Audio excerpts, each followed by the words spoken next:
Plaintiff Yolanda Holloman says she dated the defendant and they lived together. Yolanda claims a few months after she got a tattoo at the defendant's request, she found out another woman had the same tattoo. And when she confronted the defendant, he beat her. Yolanda got a 5-year restraining order against the defendant, and she's suing for property, a stolen check, and emotional distress. Defendant Chris Radford admits that he and Yolanda dated, but insists they were not exclusive and she was never his girlfriend. Chris also claims he and Yolanda never lived together, and on the day of the alleged assault, he wasn't even there.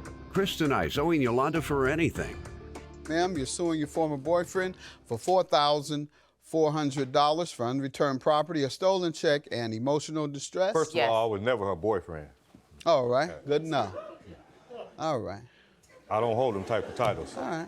No, don't interrupt me now.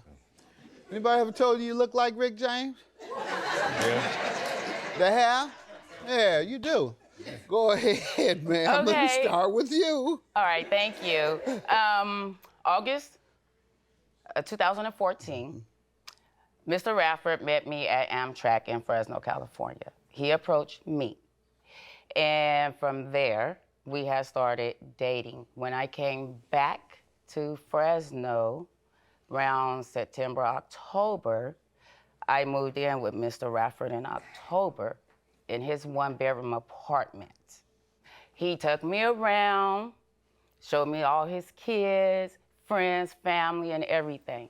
We moved into our 2-bedroom condo March the 1st of 2015. All right. In your opinion, you were We was a born couple. together. Yeah, we was a couple. We lived there. We stayed in the same bed, everything. I cleaned up for everything. We was And a what couple. was the We in a relationship like? In the beginning, the relationship was good. It was so good that he asked me, would I go get tatted? So yeah, I went and got a tattoo. But before I got the tattoo, I asked him, was there any woman in Fresno with the same exact tattoo? He told me no. So I went and got the tattoo.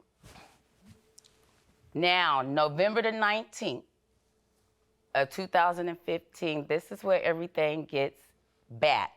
I'm in a store, and there's a young lady behind me, and she's admiring my braids, asking me how nice they was, who did them. I told her I did.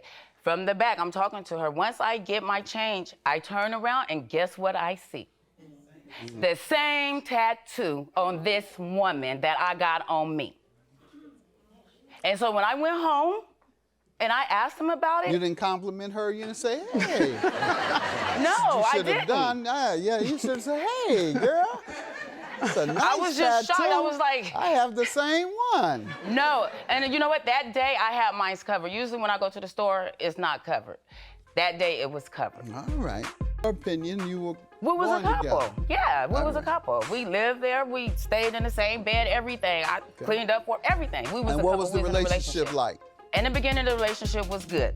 Plaintiff Yolanda Holloman dated the defendant, and she claims she filed a 5-year restraining order against him after he beat her. Let me hear from you, sir, and then I'll get back to the details. Well, I'm glad you gave me the opportunity to tell about her lies. First of all, I didn't go nothing like that. Now, I'm not... Where do you know her from? What? I met her at the Amtrak. All right. But we never lived together. Okay. Never. I don't live with nobody. I had too many girlfriends. All right. So, did you ever date? Huh? Did you ever date? Yeah, we dated and stuff Okay. like that, yeah. From what time? She was going through some issues because she said she didn't know who her daddy was. Let's try and answer the question I asked, and that is, what months and year did you date, if you can recall?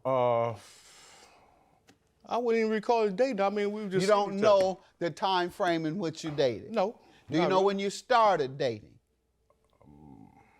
It was like October when I All picked right. my son up from the Amtrak. Do you know if you stopped in 2015? Yeah, we stopped. All right, and that's what she said as well. Yeah. So you do know, in fact. We didn't date. We All didn't live right, together. sir, Rick James stopped getting high before he passed. All right. He stopped.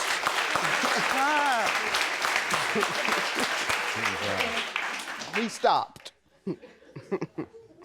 Now, You can move on to any other background. You were saying something about her father or something, and I suggest you be careful. No, this is the problem that she said she was going through. I know. The Tell reasons me what you want me to know why we about stopped that. dating. Why? Okay. She called me on the phone and tell me about the incident, but she see the girl with the tattoo. I come home, she's sitting in the back of an ambulance, told the police. Okay, you don't want to give me any background. That's what I was asking, and now I'm gonna allow her to give me the details of why you're suing him. So after you saw the tattoo on the woman, you came back home, and then what did you do? When I found out that lady had that tattoo, I explained to him, you might not care about your health, but I love my health, and you're not gonna give me something that I can't get rid of. And so I sit at the table, drunk my beer, put my earphones in, and had the tablet, and before I know it, Mr. Rafford came out the bedroom with a belt and hit me with the belt. He kept beating me with the belt. Took my house keys, choked me, and pushed me out the house and locked me out. And I have pictures. You called the police? I had called the police, and in that area where we stay at, it took them a long time to come because they had other things that they was going on in that city that we live in. And I have pictures of the type of belt that he used. And I still have scars on me. Why the police didn't arrest me then? Now, if that's true. When the police came, what a coincidence. The police, him and his daughter came up at the same time. So I didn't know what to do, and due to prior incidents that I have been in, I got scared. And all I wanted to do was just go to a safe place. I didn't want to go to the hospital because if I went to the hospital, it was going to cause a family issue. And I love my family too much to have them to do something. Go to jail. To go to jail behind this. So I said I would do it a different type of way. So I reached out and did all the proper steps I was supposed to take. But the detective I was working with and the police that came out was saying a lot of women that's in this domestic violence case don't never follow through, and they waste a lot of taxpayers' money. And so I told them I was not one of them women, and I was going to do everything that I needed to do from A to Z until justice was served. Regardless, you can't beat a woman like that. Did they write out a report? They gave me this green paper. The first time they didn't write a report. The second time I called them, they did a report, so they gave me there was a second incident? No, what it was, I had to call back to get my belongings. I was trying to get my belongings because there was no restraining orders, no nothing in the process. But since Fresno County kept giving me the runaround, I went to a place that helped, you know, women's and stuff like that. And the center helped me do the restraining order.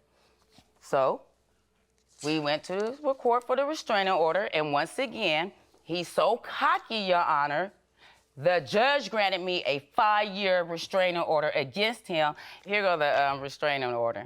You see it? Tell me about your items, your property.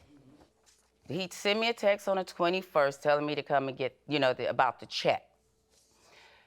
I responded, telling him it was too early in the morning to be texting me, text your other little whatnot, okay? So, because the bruises were still forming on me. So I called him and told him in a text that I was going to be having a police officer come back and we was going to do a standby. So I guess it's somebody that's in the neighborhood watching because we went one way around. By the time me and the police walked up to the apartment complex, him and another female was getting in the car about to leave. So the police did escort you, and at this point, you never got your things. Plaintiff Yolanda Holloman dated the defendant, and she claims she filed a 5-year restraining order against him after he beat her. Sir, you want to tell me about the incident? First of all, she never had no things. Let's talk about the incident where she alleges you attacked and choked and No, whooped I her. never attacked her. Never. Okay. When she was sitting in the ambulance looking crazy, I walked up, me and my daughter, the police was coming downstairs and they asked me, who's Chris? I said, I am.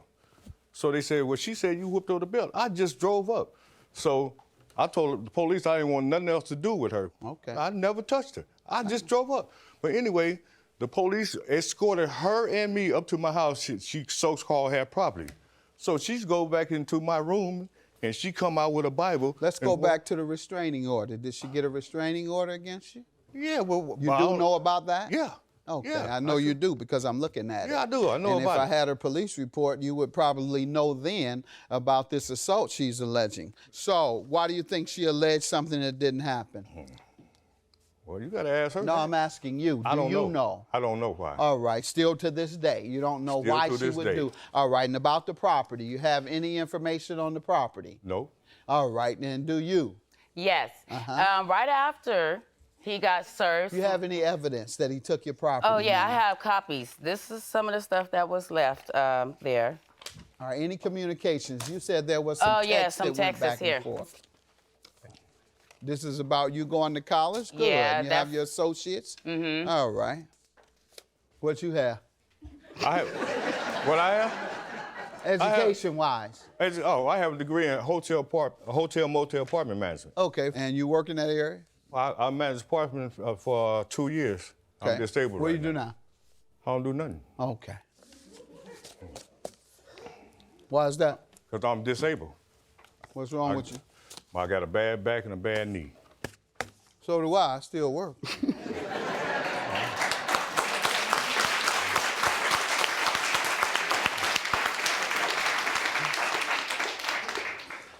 Are you going to come cash this check and come get your stuff? You choked me and hit me with a belt. I could have pressed the issue, but I didn't. If you put any form of my belongings in the trash, the courts will make you pay it back. Do you remember receiving these texts? Nope. You don't remember anything about these texts? No. All right. Yeah. You come across as Rick James when he was on crack. That's how you come across. Yeah. So, I'm going to grant your judgment for $4,400. You provided evidence, so judgment for the plaintiff. Have a good day. Thank you, Your Honor. I just don't ever want to see her no more. Ever in life. That's my last word. Even though it took us to come all the way to Chicago to get it, justice was served.